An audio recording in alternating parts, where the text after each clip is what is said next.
The summer stated meeting of the Presbytery of West Virginia will be held on Thursday, August 17th at Fayetteville Presbyterian Church. This will be a hybrid meeting with the possibility of participating on Zoom. As we work with different circumstances and technology at different churches, the hope is that this will go smoothly. However, because of the uncertainty, we will need a quorum of ministers and ruling elders present in person in case something happens with Zoom. I encourage you to be patient as we continue to live into hybrid meetings, which sound good, but can bring their own complications.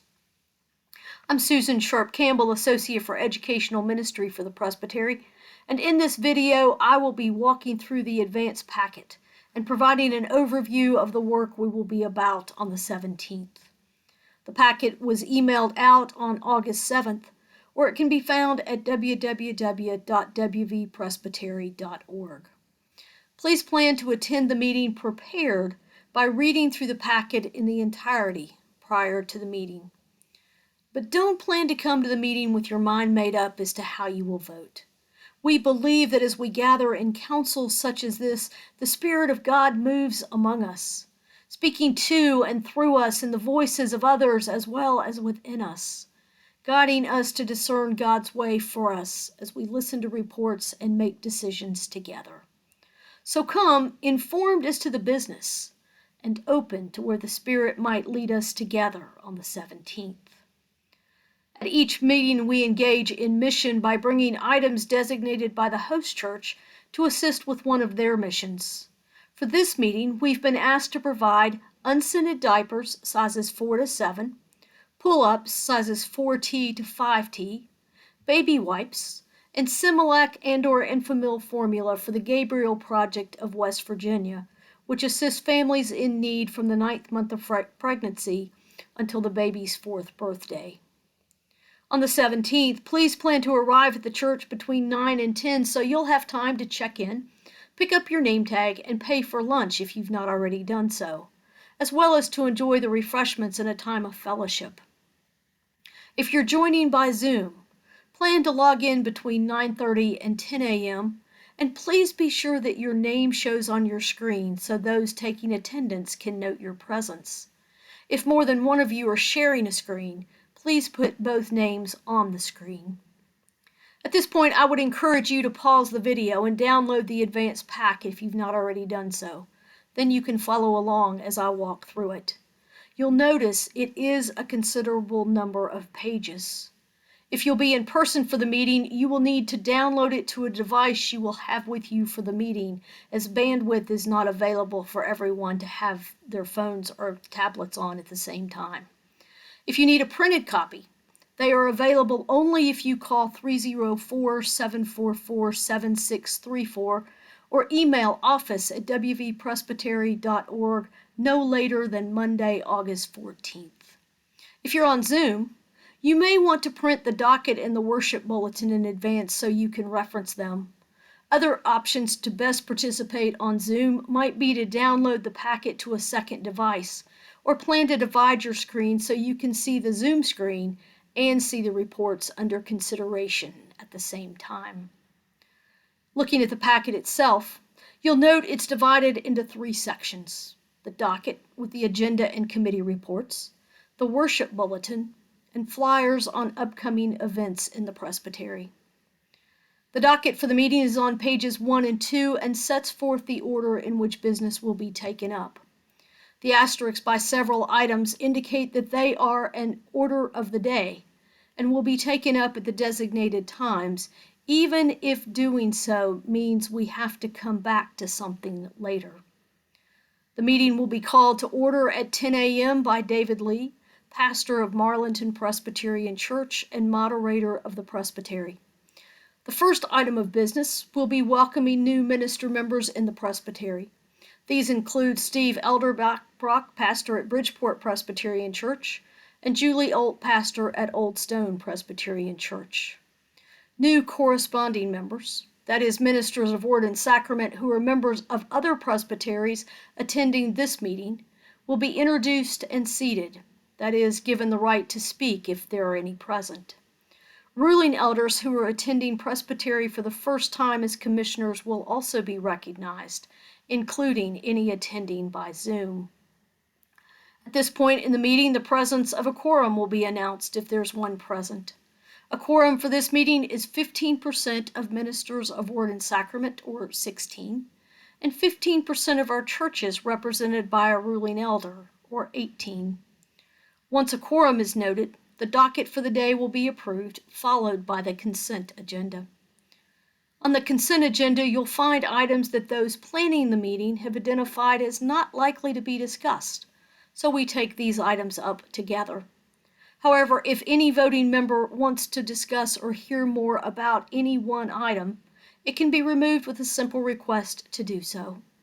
Items on the consent agenda for this meeting are the approval of excused absences, and the approval that the offering during this meeting be given to the Westminster Foundation, which supports ministry to college students across the state.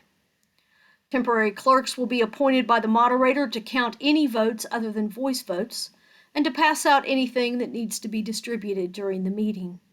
Members of the leadership team who are present on site will then be appointed to serve as the Committee on Bills and Overtures, taking up any new business and making a recommendation on it at the end of the meeting. Please note that any new business to be introduced must be given to Maureen Wright, Transitional General Presbyter and Stated Clerk, in writing prior to lunch.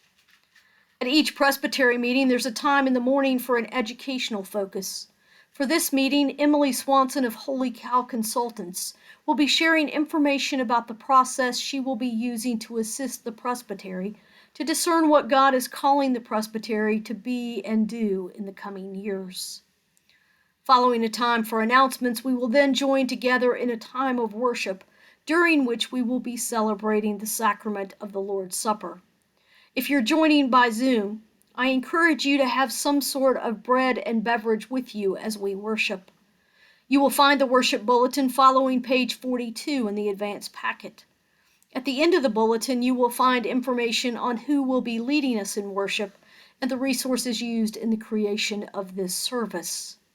If you are worshiping on Zoom and wish to contribute to the offering, or you need to contribute later for any reason, you may do so by credit card by going to www.wvpresbytery.org and under the mailing information, clicking on the button that says Donate. You may also send a check to the address listed there. Either way, please put Presbytery offering in the memo line. Following worship, it will be lunchtime. After lunch, we'll reconvene with prayer, and then commission Maureen Wright as the Transitional General Presbyter. She was elected to this position at a called presbytery meeting on July 31st. The commissioning service should have been included in the email with the link to this video. She will also be continuing to serve as the stated clerk for the presbytery. Maureen will then present the stated clerk's report, including a presentation on procedural matters that will guide our meeting. Her written report can be found on pages 4 to 6 in the advance packet. There you will find a list of the communications she has received and where she has referred and shared them.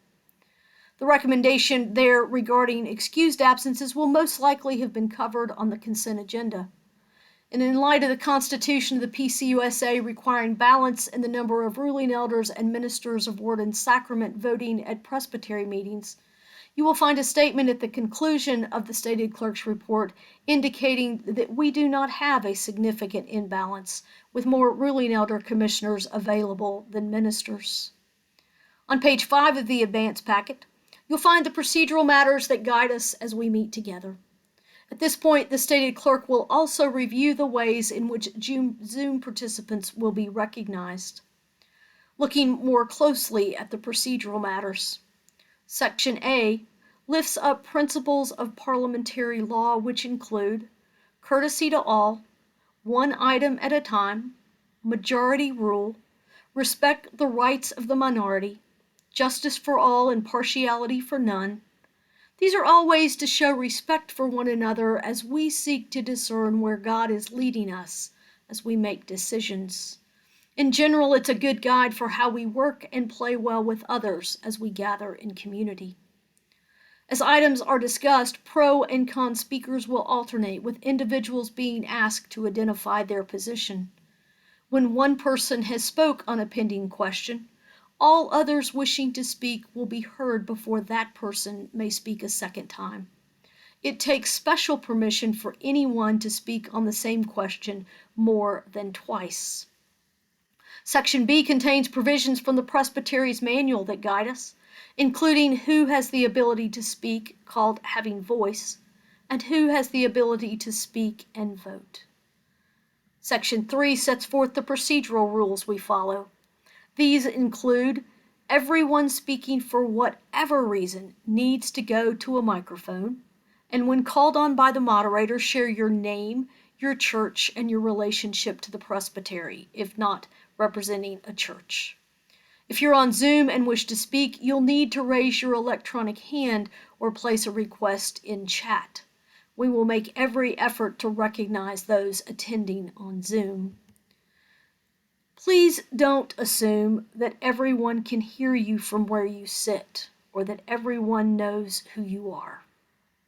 Here you will also find that the limitation for debating any motion is 30 minutes per main motion, with each speaker limited to 3 minutes per speech, although this must be approved by 2/3 of those voting on the 17th. If you see an item you wish to speak to as you read through the packet, I encourage you to take a few minutes and jot down your remarks so you'll use your time wisely. Finally, on page 6, you'll find information on motion basics as we follow Robert's Rules of Order's parliamentary procedure. Maureen Wright will then present a verbal report as the transitional general presbyter. We will then move to the reports of the leadership team and committees. In these reports, you will find recommendations that we'll be voting on at this meeting and information on the ongoing work of the committee. Because these come from a committee, they will not require a second. The leadership team report can be found on pages 7 and 8. There you'll find a report of their work at meetings in June and July. They've been working with Emily Swanson of Holy Cow as she begins her consulting work, received and acted on a report from the Transitional General Presbyter Search Committee, reviewed reports from committees, and considered how to address the development or updating of several policies newly mandated for all councils of the church by our Constitution. The Stewardship Committee will be recommending a budget for the presbytery for 2024. You'll find the proposed budget on pages 10 through 12. You'll also note in their report that the 2022 financial review has been received. Pages 13 through 19 in the packet are second quarter financial reports. Pages 21 to 26 provide information by congregations on 2023 benevolence pledges and per capita giving. The bold print indicates those churches that returned a pledge card. The final financial page is page 27, which provides financial information on Bluestone Conference Center. The Committee on Representation is responsible for nominating persons to serve on presbytery committees and as committee chairs. On page 28, you will find their recommendations for some committee chairs for 2024. There will also be a verbal report from the committee chair with additional recommendations. Please be aware that this committee continues to seek people willing to serve on different committees and entities in the presbytery. If they call you, please prayerfully consider saying yes to the opportunities they offer. The Administrative Commission to dissolve the Ruffner Memorial Presbyterian Church in Charleston will report next. Their written report can be found on pages 29 to 33. You will find several recommendations that they will be bringing to the presbytery regarding the dissolution of the church, legacy giving, and property. As part of their report, you'll find a description of their process in getting to these recommendations. On pages 31 to 33, you will find a brief history of the church's life and ministry. At this point in the meeting, there'll be a time of good news from the pews. This is a time for ruling elder commissioners to this meeting, not pastors, to share one way in which their congregation is engaged in ministry and mission. The hope is that as some share, others will glean possibilities to take back to their session and congregation. If you are your session's ruling elder commissioner for this meeting and would like to share, please be prepared to do so. And again, remember to direct your remarks to the moderator using the microphone. Please note that this is not meant to be a time to advertise upcoming events. The Bluestone Committee will be reporting next. They do not have a written report, but Sarah Specht, Program Director, will have an oral report about summer camp and upcoming events. The Nurture Committee report can be found on page 34. There you will find information about the Resource Center, which is now housed at Bream Memorial Presbyterian Church in Charleston. You'll also find information about new members of the Youth Council, new Reiner Loan grants, and upcoming events for youth and adults this fall and into 2024. You'll find flyers on those upcoming events at the end of the packet. The Committee on Ministry report can be found on pages 35 to 38. They are bringing a recommendation regarding an increase in minimum compensation for ministers of Word and Sacrament and certified Christian educators in 2024. They're also encouraging all churches to consider a 2% increase in terms of call for all pastoral leaders. The information section here provides a glimpse into their ongoing work, which has included gifts in memory of those who have died recently, lifting up the work of ministers and Word and Sacrament in our presbytery who serve in ministries other than congregations, which are called validated ministries, appointing mentors for new ministers, working with small churches, approving covenants for ruling elders commissioned to particular service in congregations, approving new ministers as members of the presbytery and their terms of call, appointing moderators for churches without pastors, appointing liaisons to work with congregations in transition, approving ministry information forms for churches seeking pastors, transferring members to other presbyteries, conducting reviews as needed, approving a waiver for elders on the session, and working on revising the paid family and medical leave policy to bring it into compliance with recent changes to the Constitution. The Committee on Ministry will be hosting the Small Church Conference on Saturday, October 7th at Elk Hills Presbyterian Church in Charleston. The Committee on Ministry report marks the ends of the reports to be made verbally at this meeting. However, there are several committees that have provided written reports only. The report of the Administration Committee can be found on page 39. There you will find information on their exit interview with Ed Thompson, who retired as General Presbyter at the end of July.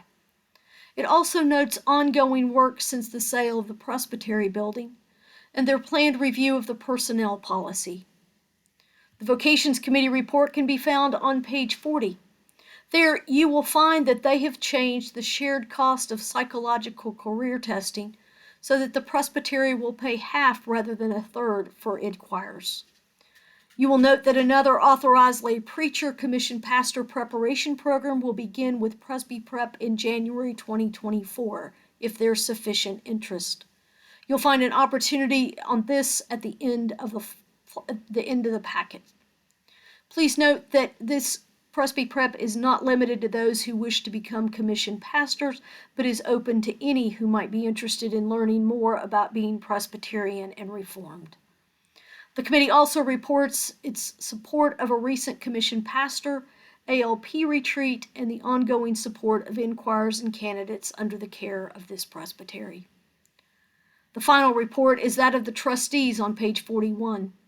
They are reporting on approval for Point Pleasant Presbyterian Church to sell their manse, according to the provisions of the Presbytery Manual.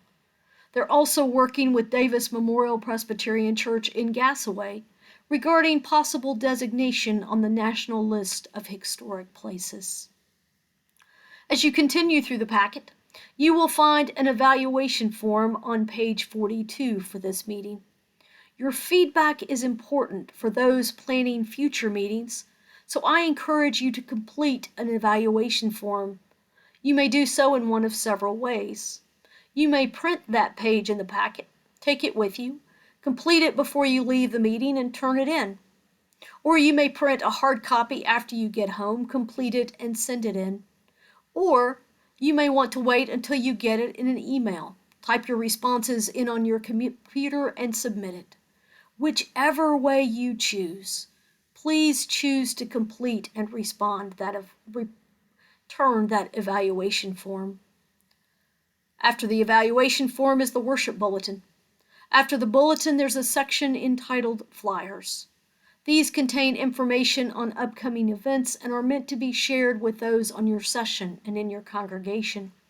Flyers in this packet include the process for applying to be a commissioner or young adult advisory delegate to the General Assembly next summer, the Small Church Conference Ministry in the Wilderness on Saturday, October 7th, expanding your ministry toolbox course, Loss, Grief, and Nostalgia in Congregational Life on Zoom on Saturday, October 28th. Ruling Elder and Deacon Preparation, also known as Church Officer Training, in November on Zoom. The Fall Youth Retreat for those in grades 6 through 12 and their adult advisors, November 10 through 12 at Bluestone. And the Presby Prep brochure, which will begin in January 2024 and consists of 8 courses across the year offered on Zoom.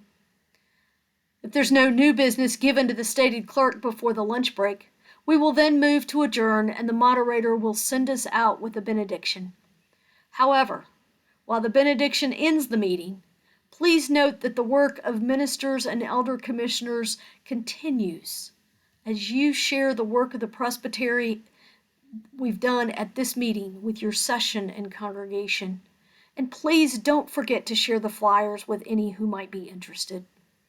I look forward to seeing you in Fayetteville on the 17th. If you have any questions, please let me know. I can be reached at Susan_Sharp_Campbell@hotmail.com. Thanks for watching.